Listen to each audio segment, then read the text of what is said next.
هاي، ازيكم عاملين ايه؟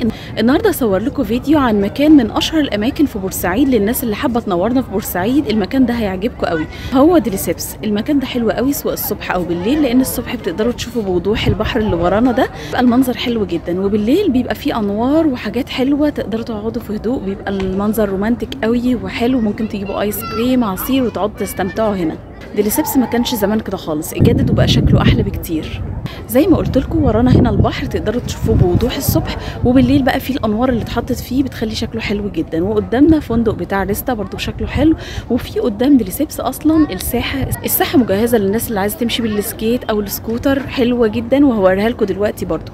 وزي ما قلت لكم المكان ده حلو قوي انكم تشوفوه الصبح وتشوفوه بالليل، لان في المرتين هتلاقوا شكله مختلف. انا حبيت اعمل الفيديو ده عشان افيد الناس اللي بتسال لما نيجي بورسعيد نروح فين، فده من الاماكن اللي لازم تشوفوها لما تيجوا تنورونا في بورسعيد.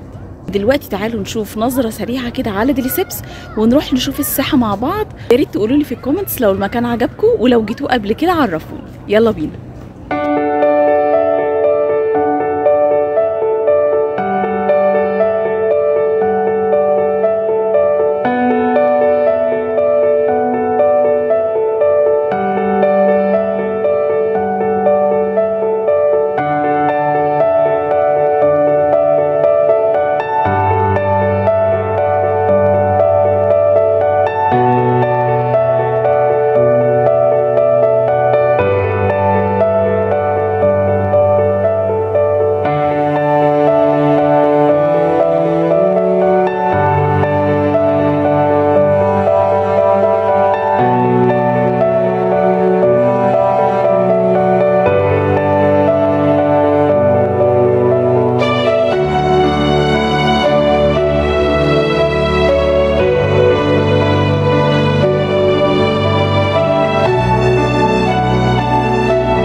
للاسف النور طفى.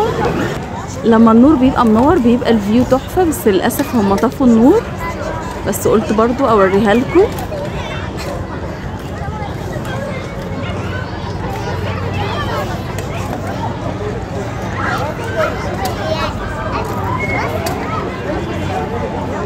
حاجه محمد. ودي الساحة اللي قلت لكم عليها، بس برضو عشان النور مطفي فمش باين جمالها، والصبح بيبقى فيه حمام على الارض، بيبقى الفيو فظيع.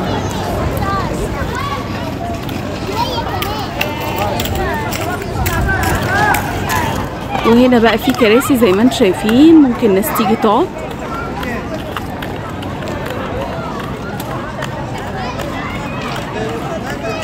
ودي الساحة اللي قلت لكم بيلعبوا فيها سكيت، وبرضه هناك في كراسي بسيطة كده ممكن الناس تقعد هناك. وده كده فيديو النهارده، يا رب يكون عجبكم. هستنى رأيكم في الكومنتس لو عجبكم المكان، واشوفكم على خير قريب، وباي باي.